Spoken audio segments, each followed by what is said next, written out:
और गाजियाबाद में पीएम मोदी का रोड शो शुरू हो चुका है। रोड शो में बीजेपी के हजारों कार्यकर्ता शामिल नजर आ रहे हैं। पश्चिमी उत्तर प्रदेश में बीजेपी ने पूरी ताकत झोंक दी है। बीजेपी ने मौजूदा विधायक अतुल गर्ग को गाजियाबाद से अपना उम्मीदवार बनाया है। तो ये तस्वीरें जो हैं वो आप देख रहे हैं गाजियाबाद से, जहां पर ये रैली अब शुरू हो चुकी है। 1400 मीटर का ये सफ़र है। इसमें यहाँ पर 1400 मीटर पीएम रोड शो करेंगे और ये मुख्य इलाका है गाजियाबाद का, जहां पर पीएम जो हैं वो रोड शो कर रहे हैं। रवीश चंद्र शुक्ला हमारे सहयोगी लगातार इस रोड शो को कवर कर रहे हैं। जी रवीश। देखिए कादम्बरी, अभी अभी प्रधानमंत्री नरेंद्र मोदी का जो रोड शो है वो हुआ है। गाजियाबाद एक सियासी तौर पर बीजेपी की काफी मजबूत सीट मानी जाती है, लेकिन कार्यकर्ताओं में उत्साह आप देखिए कि लगातार जो है यहाँ पर हजारों की तादाद में जो कार्यकर्ता हैं वो यहाँ पर जुटे हैं। पश्चिमी उत्तर प्रदेश की सियासत इसलिए भी खास है क्योंकि इस बार 2019 की अगर बात करें तो पश्चिमी उत्तर प्रदेश की 14 सीटों में से 7 सीटों पर बीजेपी को हार का सामना करना पड़ा था। और यही वजह है कि इस बार पश्चिमी उत्तर प्रदेश में एक के बाद एक लगातार जो रैली है वो योगी आदित्यनाथ से लेकर खुद प्रधानमंत्री नरेंद्र मोदी तक कर रहे हैं। अगर आप देखें तो मेरठ से प्रधानमंत्री नरेंद्र मोदी ने चुनावी प्रचार की शुरुआत की थी और मेरठ के बाद आज आप देखिए सहारनपुर में उन्होंने रैली की और उसके बाद में गाजियाबाद में जो इनकी रोड शो है वो हुआ। रोड शो किस लिए हुआ है? वो इसलिए हुआ है कार्यकर्ताओं में उत्साह भरने के लिए, जोश भरने के लिए कि कार्यकर्ता लग जाएं और घर घर जाकर प्रचार करें। इस बार 400 पार का नारा तभी जमीन पर साकार होगा जब ऐसे कार्यकर्ता जो है वो घर घर लोगों के पहुंचेंगे। ये बताइए, इतनी दूर से चल के आप आए इतनी भीड़ में, क्या ऐसा बीजेपी ने दे दिया है? बहुत अच्छा लगा मिलकर मोदी जी से। मोदी जी ने मंदिर बनवा दिया जो पीढ़ी से पीढ़ी नहीं कर पाई, वो मोदी जी ने कर दिखाया। राम मंदिर बनवा दिया। सर, जनरल साहब का इस बार टिकट काट के अतुल गर्ग जी को टिकट दिया गया, तो जब बीजेपी की इतनी मजबूत सीट है तो आखिर टिकट काटने की क्या जरूरत आन पड़ी वीके सिंह जी का? टिकट काटा नहीं है, हाँ। टिकट दिया है। अच्छा, परिवर्तन प्रकृति का नियम है, एक को जाना होता है, एक को आना होता है। भारतीय जनता पार्टी में कमल का फूल निशान है, चाहे अतुल गर्ग हो चाहे वीके सिंह हो, हमको जिताना है और मोदी जी को वोट देना है। इस रोड शो से क्या सियासी तस्वीर बदली है सर? इस रोड शो ने तय कर दिया कि अब की बार 400 पार। पूरे गाजियाबाद के साथ साथ पूरे उत्तर प्रदेश में आज मोदी जी की आंधी है। चारों तरफ मोदी मोदी हो रहा है। पूरा गाजियाबाद आज मोदी में हो गया और बोल रहा है मोदी मोदी मोदी मोदी। ये है सियासी तस्वीर बदलने के लिए ये रोड शो को जरूरी बता रहे हैं। वो इसलिए सियासी तस्वीर बदलने की जरूरत है क्योंकि इस बार नारा दिया है कि इस बार 400 के पार तभी होगा जब पश्चिमी उत्तर प्रदेश की जो 7 हारी हुई सीटें थी उस पर भी जीत हासिल करें। और वो इस बार इसलिए भी हो सकता है क्योंकि पिछली बार पश्चिमी उत्तर प्रदेश की जो 2 बड़ी सियासी ताकतें थी, आपने देखा होगा 2019 में गांव-गांव में एक सियासी तौर पर आरोप प्रत्यारोप बहुत तीखी नोकझोंक होती थी, वो होती थी आरएलडी और बीजेपी के बीच में। इस बार आरएलडी भी जो है वो बीजेपी के साथ है, तो इसी के वजह से बीजेपी को लगता है कि पश्चिमी उत्तर प्रदेश में उसकी जो सियासी ताकत है वो और ज्यादा बढ़ी है। जी बिल्कुल, और वहाँ पर बड़ी संख्या में हम ये भी देख रहे हैं आज की महिलाएं भी काफ़ी बढ़ चढ़ कर हिस्सा ले रही हैं। आपके साथ काफ़ी लोग भी हैं जो लगातार वहाँ पर समझ भी रहे हैं और बता भी रहे हैं कि क्या चाहिए क्या नहीं चाहिए। मोदी योगी जिंदाबाद, मोदी योगी जिंदाबाद, मोदी योगी जिंदाबाद, मोदी योगी जिंदाबाद। अब की बार 400 पार, अब की बार 400 पार, अब की बार 400 पार, अब की बार 400 पार। रवीश शायद सुन नहीं पा रहे हैं। रवीश, हम जो तस्वीरें देख रहे हैं उसमें रोड शो शुरू हो चुका है जैसा आप बता रहे हैं, और बड़ा जोर इसलिए लगाया गया है ताकि पिछली बार जो हुआ वो वैसा ना हो और 400 पार का जो नारा है वो हासिल किया जा सके। लेकिन यहाँ पर जो कार्यकर्ता जुटे हैं उसमें महिलाएं भी बड़ी संख्या में हैं। जी बिल्कुल कादम्बरी, बहुत बड़ी संख्या में महिलाएं हैं और कहीं ना कहीं अभी तमाम सारी महिलाओं से हमारी बात हुई थी, उनका ये कहना है कि इस भीड़ में जहां पर हजारों की भीड़ है वहां पर अगर महिलाएं अच्छे तरीके से आ रही हैं, एक पॉलिटिकल रैली में भाग ले रही हैं, तो यही एक ताकत है योगी आदित्यनाथ के कानून व्यवस्था की। और यही एक संदेश जो है वो जब कादम्बनी जाता है टीवी के जरिए, सोशल मीडिया के जरिए, तब ये आम लोगों को कहीं ना कहीं एक सियासी संदेश देता है कि देखिए कानून व्यवस्था जो कि पश्चिमी उत्तर प्रदेश में खासी पहले खराब मानी जाती थी, काफ़ी सारे लोग शिकायत करते थे, ऐसा इस वक्त माहौल है कि महिलाएं जो हैं वो पॉलिटिकल रैली में भी आसानी के साथ में भाग ले सकती हैं। तो यही एक संदेश देने के लिए बीजेपी ने खास तौर पर यहाँ पर महिलाओं के लिए व्यवस्थाएं की थी और महिलाओं को खास तौर पर आमंत्रित किया था। यही वजह है कि आपने तस्वीरों में देखा कि बहुत सारी जो महिलाएं हैं वो अपने अलग अलग वेशभूषा में, अपने अलग अलग अंदाज में यहाँ पर पहुंची हुई थी। तो यही सब सियासी एक संदेश देने की कोशिश जो है वो राजनीतिक पार्टियां करती हैं। और जैसा कि आपने बताया कि पश्चिमी उत्तर प्रदेश में ये 400 पार का नारा तभी साकार होगा जब पश्चिमी उत्तर प्रदेश में एक अच्छा मुकाबला बीजेपी जो है वो पेश करे, यहाँ की सारी सीटों को जीते, पिछली बार की तरीके से 7 सीटों को गंवाए ना हो। तो इसी के लिए एक के बाद एक रोड शो और रैलियां कर रहे हैं योगी आदित्यनाथ से लेकर प्रधानमंत्री नरेंद्र मोदी तक। जी, आप नज़र रखें इस पर रवीश, बहुत शुक्रिया इस पूरी जानकारी के लिए। तो रोड शो फिलहाल जो 1400 मीटर का है गाजियाबाद में अहम रोड शो है, ये चल रहा है और बड़ी संख्या में बीजेपी कार्यकर्ता इस रोड शो के लिए जुटे हुए हैं। उधर प्रधानमंत्री मोदी ने आज राजस्थान के अजमेर में भी चुनावी रैली की। इस दौरान उनके निशाने पर कांग्रेस का घोषणा पत्र रहा। प्रधानमंत्री ने कहा कि कल कांग्रेस पार्टी ने एक झूठ का पुलिंदा जारी किया है, हर पन्ने पर भारत के टुकड़े करने की बू आ रही है। कांग्रेस के घोषणा पत्र में वही सोच झलकती है जो सोच आजादी के समय मुस्लिम लीग में थी। साथ ही पीएम मोदी ने कहा कि कांग्रेस पार्टी चुनाव जीतने के लिए रैली नहीं कर रही बल्कि भ्रष्टाचारियों को बचाने के लिए रैली कर रही है। ये कितना भी बोलते रहे, भ्रष्टाचार के खिलाफ मोदी की लड़ाई जारी रहेगी। मोदी ने इनकी लूट की दुकान का शटर गिरा दिया है, इसलिए ये बौखलाए हुए हैं। आज 6 अप्रैल को ही भारतीय जनता पार्टी की स्थापना हुई थी।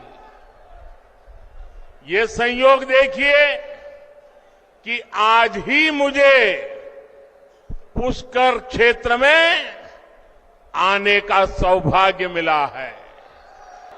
हमारा ये क्षेत्र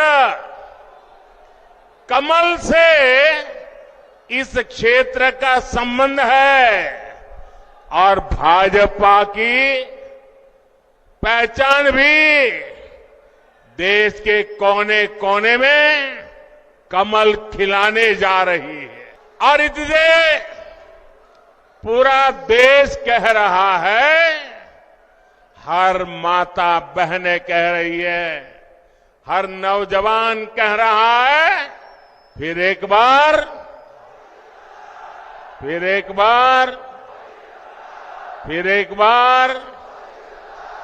4 जून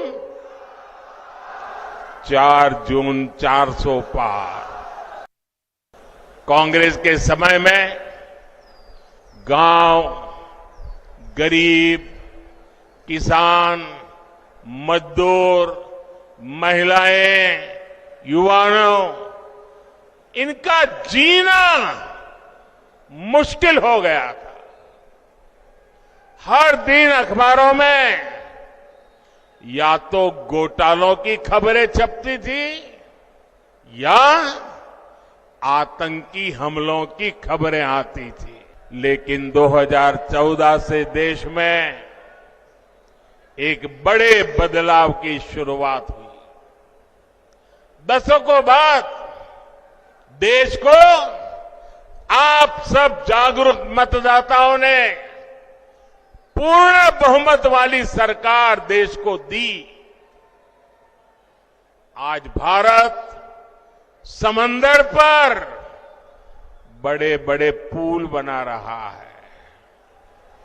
आज भारत पहाड़ों में भी सुरंगें बनाकर सीमा की सुरक्षा बढ़ा रहा है।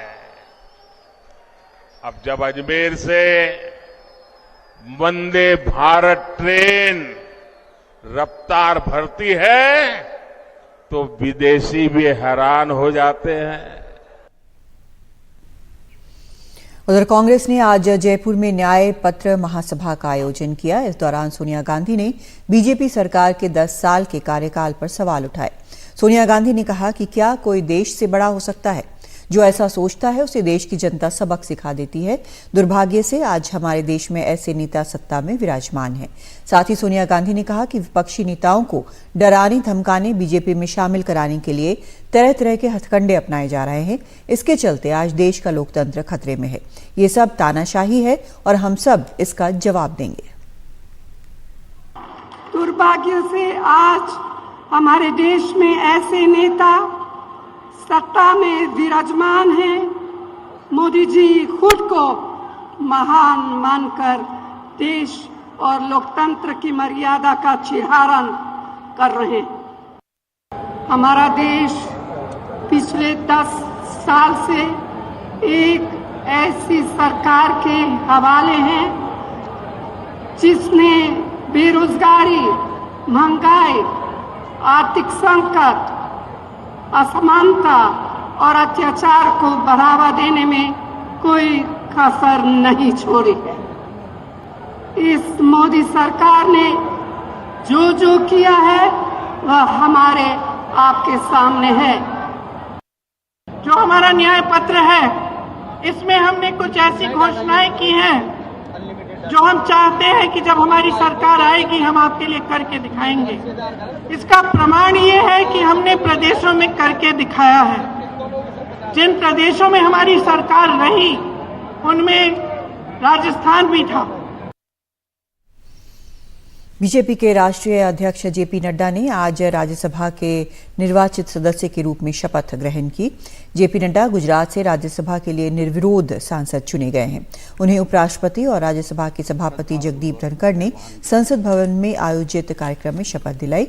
इस दौरान राज्यसभा के उपसभापति हरिवंश भी मौजूद रहे। जेपी नड्डा पिछली बार हिमाचल प्रदेश से राज्यसभा में पहुंचे थे। उन्होंने पिछले महीने हिमाचल प्रदेश की सीट से राज्यसभा सदस्य के रूप में अपना इस्तीफा सौंप दिया था।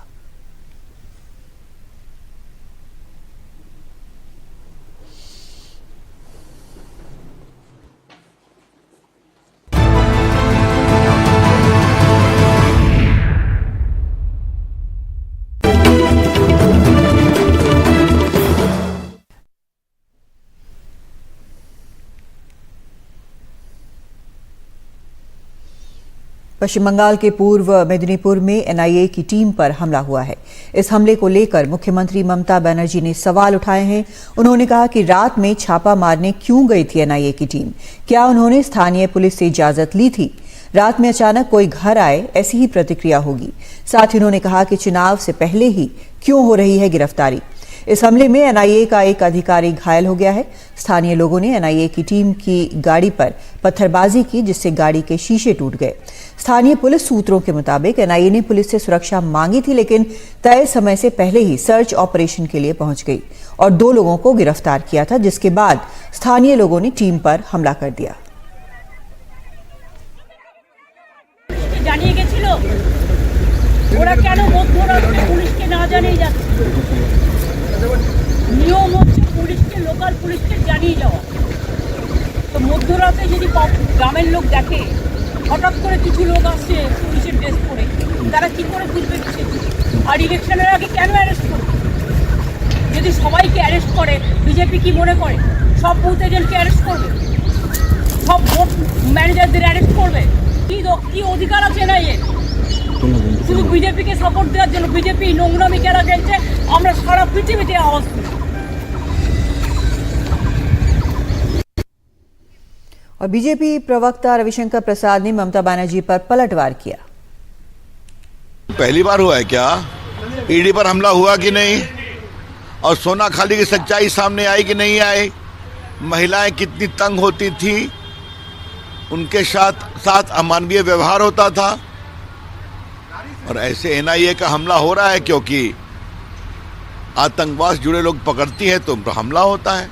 तो क्या ईडी, क्या सीबीआई, क्या आतंकवादी, सबको वहां संरक्षण मिलता है। यही तो है ममता जी का बंगाल। तो देश की बात में आज इतना ही। एक ब्रेक लेते हैं, आगे देखेंगे बिंदास क्रिकेट।